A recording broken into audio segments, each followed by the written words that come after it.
Assalamualaikum warahmatullahi wabarakatuh. Bismillahirrahmanirrahim. Liridhoillahi ta'ala wa bisyafa'ati Rasulillah sallallahu alaihi wasallam wa ila hadrati abaihi wa ummahatihi wa dhurriyyatihi wa ikhwanihi minal anbiya wal mursalin wal awliya wa syuhada'i wa sahabati wa tabi'in wa tabi'in minal ulama ila aminin al-musannifin wa nusulun wa sayyidina Syekh Abdul Qadir Al-Jailani Quddusallahu Asrarul Al-Fatihah. A'udzu billahi minasyaitonir rajim. Bismillahirrahmanirrahim. Alhamdulillahi rabbil alamin arrahmanir rahim maliki yaumiddin iyyaka na'budu wa iyyaka nasta'in ihdinas siratal mustaqim siratal ladzina an'amta 'alaihim ghairil maghdubi 'alaihim waladdallin. Bismillahirrahmanirrahim. Qala mu'allif rahimahullahu ta'ala wa nafa'na bihi wa bi'ulumihi wa adalaina min barakatihi amin. Kita melanjutkan tentang maksiat badan. Wa tahjirul mubahi kal mar'a wal ihtidadu minal mauta. Wa tahjirul mubahi lan haram apa batasi perkara mubah. Contone kal mar'a kaya nggon angon.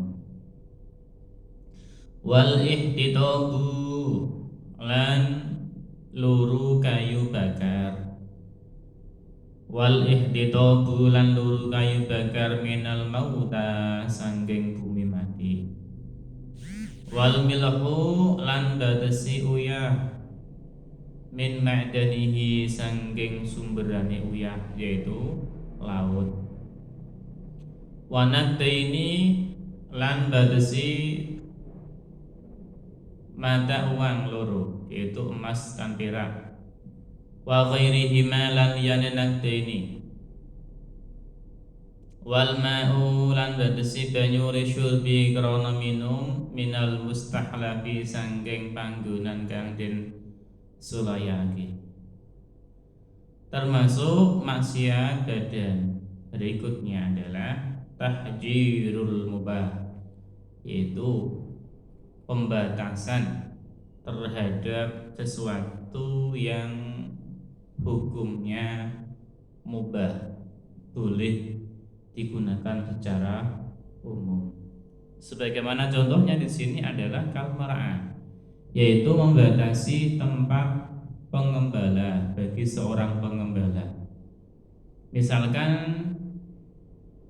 ada suatu tempat itu adalah tempat kosong, ya, banyak rumput-rumputnya, tidak ada tanaman-tanaman di dalam situ, tempatnya kosong.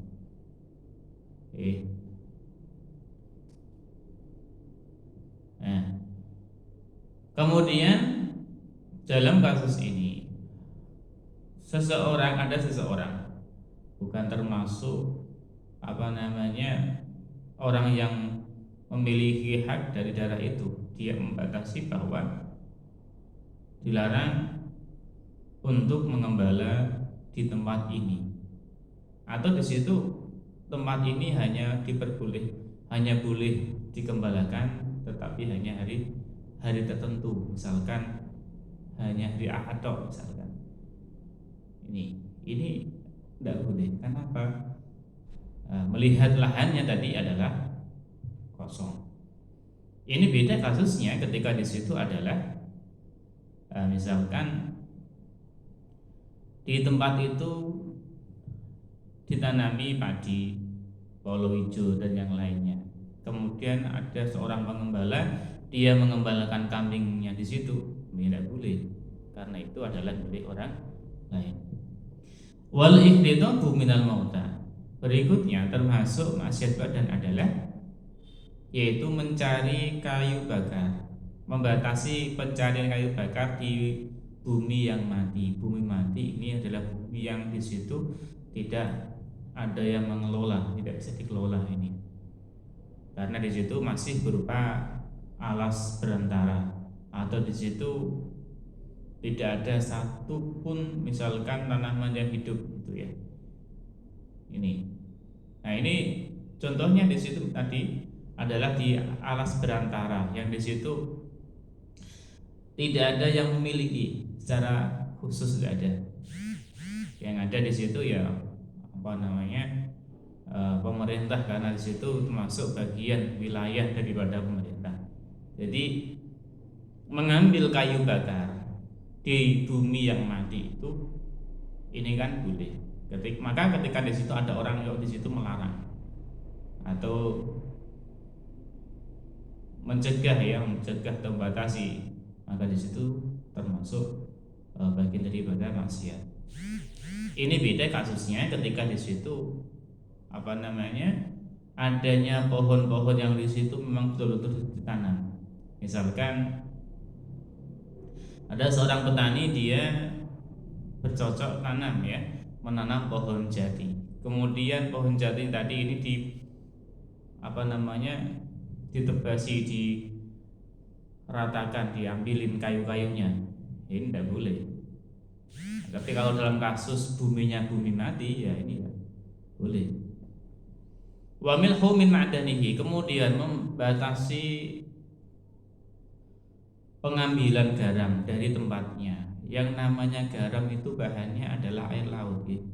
Air laut. Maka yang namanya air laut itu kan hak daripada negara, bukan hak daripada perorangan, tidak.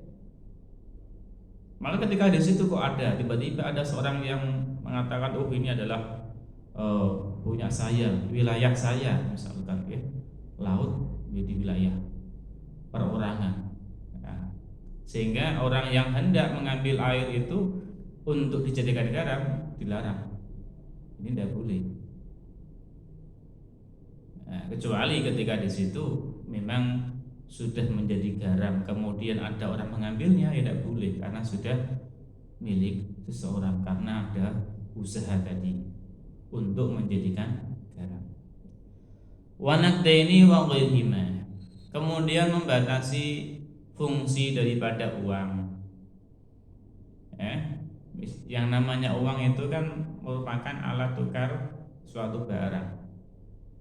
Artinya di situ boleh memanfaatkan uang itu untuk segala hal yang lainnya, boleh. Kok misalkan ada orang tiba-tiba, misalkan dia memiliki uang 1 juta. Nah, uang tadi ini hanya bisa digunakan untuk membeli jajan tok, tidak bisa digunakan untuk buat yang lainnya ya, beli barang tidak bisa. Ini misalkan membatasi seperti itu tidak boleh. Kecuali ketika di situ misalkan ada orang itu memberikan uang, tetapi dengan syarat, Kang, ya kamu tak kasih uang ya.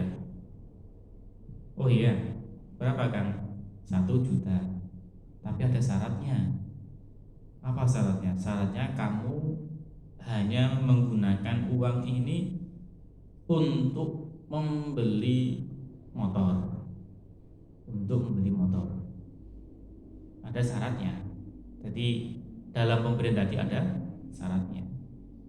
Karena ada syarat tersebut, oleh karena itu maka orang yang dikasih itu harus memberikan motor, tidak boleh memberikan yang lainnya. Meskipun toh di situ secara nominal apa namanya, mata uangnya tadi ini boleh digunakan untuk membeli yang lainnya. Cuma ada syarat dari penggunaan uang tadi oleh si pemberi. Ini beda kasusnya.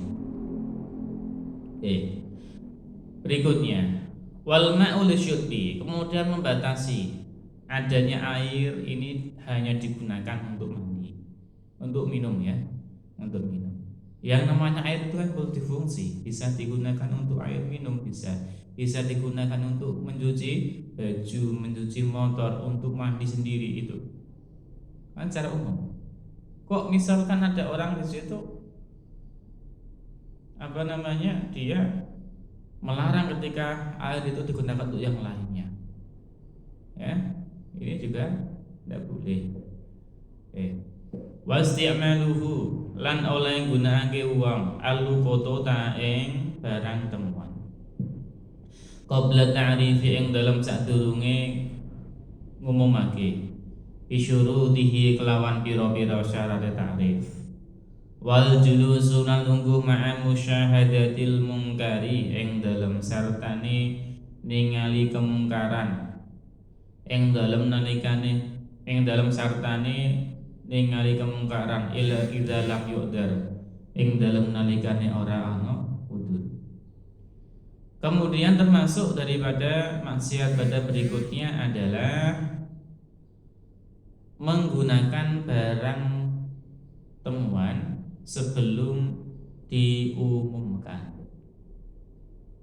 Jadi ketika kalian ini menemukan suatu barang, maka di situ kalian harus mengumumkan barang tadi. Dalam pengumuman tersebut itu ada syaratnya. Syaratnya apa? Pengumuman tersebut kalau berupa tulisan ini harus diletakkan di tempat-tempat yang umum. Atau kalau misalkan di situ seperti di madrasah ini ya dengan cara apa? Diumumkan. Itu syarat yang pertama. Syarat yang kedua adalah tentang masalah waktu. Waktunya itu harus 1 tahun. Artinya ketika di dalam waktu 1 tahun tersebut kok digunakan, ini tidak boleh. Tidak boleh. Jadi ada syaratnya. Baru ketika di situ lebih dari 1 tahun boleh digunakan. Syarat berikutnya adalah barangnya ini adalah tetap tidak basi. Kalau barang yang ditemu ini adalah berupa makanan yang sudah masak, ya nanti di situ ada unsur basinya. Kalau ditunggu sampai 1 tahun ya sudah busuk, sudah mengering ya, sudah tidak seperti makanan ini. Ini syaratnya. Oke. Tetapi ketika pada masa waktu yang lebih dari 1 tahun kok tiba-tiba ada orang datang, dia mengaku kehilangan suatu barang dengan ciri-ciri yang tertera di situ, ya mau tidak mau itu harus dikasihkan karena itu adalah milik orang tersebut. Kemudian termasuk maksiat pada berikutnya adalah musyahadatul munkar, yaitu melihat sesuatu kemungkaran. Duduk dengan melihat kemungkaran. Seperti halnya di situ adalah duduknya seseorang dalam rangka di kafe di apa namanya tempat perjudian misalkan ya. Ini dengan melihat sesuatu kemungkaran yang di situ kebetulan ada orang yang mabuk-mabukan dan yang lainnya, yang termasuk di situ adalah bentuknya maksiat. Nah, duduknya seorang tersebut di tempat itu ini termasuk kategori maksiat. Oleh karena itu harus dihindari. Kecuali ketika seorang tersebut ini bisa merubah kemungkaran itu menjadi kebaikan. Nah, dengan cara apa? Dakwah. Ya, dakwahnya dakwah bilhal. Jadi Wali Songo itu ketika berdakwah ini langsung datangi tempat-tempat seperti itu, merubah tempat itu yang asalnya adalah tempat maksiat, tempat kemungkaran, itu berubah drastis menjadi tempat yang baik. Sebagaimana di situ adalah Sunan Ampel, di mana di Ampel sana, daerah Ampel kita dulu, di sana itu tempatnya bahasanya Maulimo, tetapi barokahnya Mbah Sunan Ampel di situ ini menjadi tempat-tempat yang sangat islami. Alhamdulillah. Wa tadafulu fil malaim, wa tadafuli lanjutnya, wa tadafuli lan maksa fil malaimi ing dalam pira-pira walimah. Wa huwa utai tadaful iku ad-dukhulu masuk bi ghairi idnin kelawan tanpa izin. Aw adkhalahu ta masake sapa wong hu ing ghair hayaan krana isin. Wa yukrimalan yento mulyake sapa wong almar'a ing awa-awaan. Ittiko asyarihi krana wedi alane almar'u. Ittiko asyarihi krana wedi alane almar'u. Wa adamu taswiyati lan ora anane modo atau memperlakukan sama baina zaujati ing dalem antarane pira-pira bojo wadon. Baina zaujati ing dalem antarane pira-pira wadon. Termasuk maksiat badan berikutnya adalah at-tatafful fil walaim, yaitu memaksakan diri untuk menghadiri mendatangi undangan yang di situ dia tidak mendapatkan izin, ya, datang ke suatu undangan yang di situ dia tidak mendapatkan izin. Sebelum kita bahas di situ, kita akan bahas mengenai tentang masalah hukum mendatangi undangan. Jadi masalah mendatangi undangan ini ada beberapa hukum. Ada yang wajib, seperti di situ adalah walimatul arus. Jadi walimah pernikahan, mendatangi undangan dalam walimah pernikahan itu hukumnya wajib. Ya, hukumnya apa? Wajib. Kecuali ketika di situ misalkan ada bentuk unsur-unsur kemaksiatan, contohnya di dalam sajian pesta pernikahan tadi itu ada pesta miras, minuman keras. Kemudian ada bentuk-bentuk kemaksiatan yang lain, ada berhalanya. Maka hukum yang asalnya di situ wajib untuk menghadiri undangan tadi menjadi haram. Kalian bisa melihat dalam beberapa kitab, di antaranya di situ adalah kitab I'anatul Thalibin, di Fathul Mu'innya di situ ada keterangannya. Kemudian ada hukumnya sunnah, ya, sunnah. Sebagaimana di situ adalah walimatul hitan, walimatul tasmiyah. Ini hadir dalam majelis tadi, dalam undangan tadi. Ini hukumnya sunnah. Oke. Nah, kita ke pembahasan yang tadi, bahwa ketika ada seseorang dia ini tidak diundang kok tiba-tiba datang ke situ, maka hukumnya adalah tidak boleh, haram. Terlebih ketika di situ dia sampai makan makanan yang ada di situ, sampai minum minuman yang ada di situ, ini juga haram. Oleh karena itu di pertemuan yang tahun dulu ya tentang masalah syarat diterimanya sholat adalah ayyakuna ma'kulahu halalan, yaitu ketika apa yang dimakan itu halal, apa yang diminum itu halal. Kemudian tempatnya juga halal, tempat yang dibuat sholat tadi halal. Pakaiannya juga berasal dari halal, sesuatu yang halal, tidak curian. Ini syaratnya supaya sholat kita diterima oleh Allah. Sehingga ketika sholat kita diterima oleh Allah, nanti di situ fungsi daripada sholat yang mana di situ adalah tanha 'anil fahsya'i wal munkar. As-sholatu tanha 'anil fahsya'i wal munkar. Ini akan berjalan. Jadi ketika kok di situ ada orang sholat kok masih bermaksiat, maka perlu dipertanyakan sebetulnya itu apa yang dimakan, atau di situ pakaiannya itu bagaimana, pakaian bagaimana, sampai yang namanya pakaian gosopan. Ketika ada seorang kok gosok milik orang lain, ini saja dipertimbangkan. Artinya apa?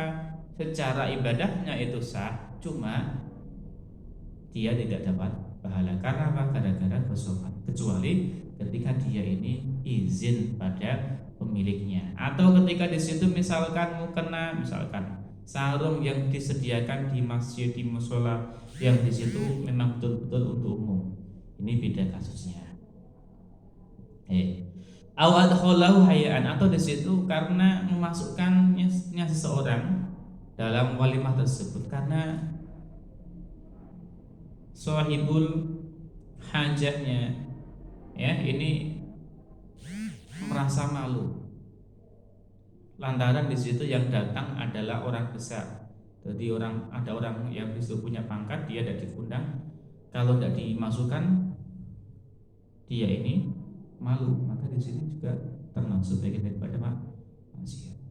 Wa yakrum al mar'i syarihi. Kemudian memuliakan seseorang karena kedolimannya. Jadi kalau tidak dimuliakan dia akan menganiaya, seperti misalkan memuliakan seorang apa ya, geng-geng yang nakal-nakal itu ya, geng-geng yang nakal-nakal. Ya, kalau tidak dimuliakan dia akan menganiaya kita maupun harta-harta kita. Nah, memuliakan seseorang tersebut karena berdampak kedoliman ini juga termasuk bagian daripada maksiat. Nah, terkait masalah memuliakan ini, boleh memuliakan seseorang dengan catatan apa? Catatannya adalah orang tersebut ini adalah orang alim, atau di situ memuliakan dikarenakan